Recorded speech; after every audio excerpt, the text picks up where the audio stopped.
নমস্কার বন্ধুরা, দেখতেই পাচ্ছেন আজকে একদম গ্রিন একটা ব্রকোলি নিয়ে নিয়েছি। এই ব্রকোলি স্বাস্থ্যের জন্য খাওয়া খুবই ভালো।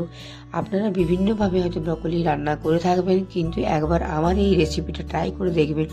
অবশ্যই আপনাদের বাচ্চা থেকে বুড়ো সবারই এটা ফেভারিট হয়ে যাবে। আর এরকম ব্রকোলি রেসিপি রুটি পরোটা রান্নার সঙ্গে জাস্ট জমে যায়। তো আসুন এই ব্রকোলি রেসিপিটা আমি কীভাবে তৈরি করেছি সেটারই সম্পূর্ণ ভিডিও আপনারা দেখলেই বুঝতে পারবেন। প্রথমে আমি দেখুন ফ্রাই প্যানে সর্ষের তেল নিয়ে নিয়েছি কিছুটা পরিমাণে। তেলটা একদম হাই ফ্লেমে গরম হয়ে গেলে এবার একটা বড় সাইজে পেঁয়াজকে স্লাইড করে কেটে আমি চপ করে নিয়েছি, দেখতেই পাচ্ছেন একদম। আর এটাকে হালকা মিডিয়াম ফ্লেমে করে কিছুক্ষণের জন্য আমরা একটু ফ্রাই করে নেব। সামান্য একটু ভাজা হয়ে গেলে এরপর আমি একটা 8 থেকে 10টা রসুন কুচি করে নিয়েছি। এই রসুনগুলোকেও আমাদেরকে কিন্তু ভেজে নিতে হবে হালকা লালচে হওয়া পর্যন্ত। কিছুটা পরিমাণে ভাজা হয়ে এসেছে। এবার যে ব্রকোলিগুলোকে দেখুন আমি এখানে মিডিয়াম সাইজে কেটে নিয়েছি, খুব বেশি বড় না খুব বেশি ছোট না। এই ব্রকোলিগুলো এবার আমি এই ফ্রাই প্যানের মধ্যে দিয়ে দিলাম, আর সামান্য একটু পেঁয়াজ রসুনের সঙ্গে এটাকে মিক্স করে নেব। আর মিক্স করে দেওয়ার পর আরও এখানে এক্সট্রা কিছু আমি সবজি অ্যাড করছি। আপনারা দেখতেই পাচ্ছেন এখানে গাজর আর কিছুটা ক্যাপসিকাম নিয়ে নিয়েছি। এগুলো ব্রকোলির মধ্যে দিলে টেস্টটা আরও দ্বিগুণ হয়ে যায়, আর খুবই স্বাস্থ্যসম্মত এগুলো খাওয়া সমস্তই। তো এগুলোকে দিয়ে আমাদেরকে মিডিয়াম ফ্লেমে আরও 2 থেকে 3 মিনিটের জন্য খুব ভালোভাবে এগুলোকে মিক্স করে নিতে হবে। ব্রকোলি কখনোই বেশি হাই ফ্লেমে ভাজবেন না, কারণ এর তাহলে গুণাগুণগুলো চলে যায়। তো এইখানে খুব অল্প পরিমাণে আমি একটু নুন দিয়ে দিচ্ছি, স্বাদ মতো নুনটা আপনারা দিয়ে দেবেন।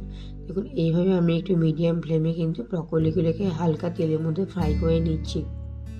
ব্রকোলিগুলো অনেকক্ষণ কাঁচা থেকে যায়, তো সেই জন্য আমি এখানে ঢেকে দিচ্ছি। এটা মিডিয়াম ফ্লেমে 2 মিনিটের জন্য জাস্ট ঢেকে দিচ্ছি। খুব বেশি সময় এটাকে কিন্তু ভাজার দরকার নেই, তাহলে এর গুণগুলো কিন্তু চলে যায়।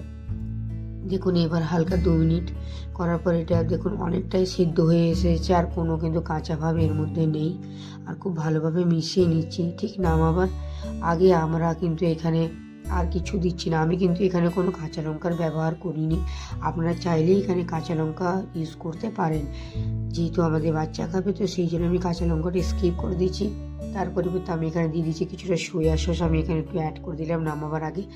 আর কিছুটা পরিমাণে টমেটো কেচাপ আমি এর মধ্যে অ্যাড করে দিলাম। এটা টোটালি অপশনাল, আপনারা চাইলে দিতেও পারেন, কিন্তু দিলে টেস্টটা দ্বিগুণ হয়ে যায়। আর এখানে 1 চামচের মতো আমি ব্ল্যাক পেপার পাউডার বা গোলমরিচের গুঁড়ো অ্যাড করে দিচ্ছি। সমস্ত কিছু একসাথে দিয়ে আমি মিক্স করে নিলাম। এবার আমি গ্যাসের ফ্লেমটাকে অফ করে দিচ্ছি। তো তৈরি হয়ে গেল আজকের আমাদের ব্রকোলি একটা হেলদি অ্যান্ড টেস্টি রেসিপি। অসম্ভব সুন্দর লেগে থাকে এই রেসিপিটা, একবার আপনারা অন্তত ট্রাই করে দেখুন। বাচ্চা থেকে বড় সবারই কিন্তু এটা ফেভারিট হয়ে যাবে। আর আপনাদের এই রেসিপিটা কেমন লেগেছে অবশ্যই কিন্তু আমাকে কমেন্ট বক্সে কমেন্ট করে জানাতে ভুলবেন না। আজকের রেসিপিটা ভালো লেগে থাকলে বন্ধুদের সাথে শেয়ার ও লাইক করবেন, আর চ্যানেলটিকে একটা সাবস্ক্রাইব করে আমার পাশে অবশ্যই থাকবেন। ফিরে আসছে অন্য কোনো ভিডিও নিয়ে, ততদিন ভালো থাকুন, সুস্থ থাকুন।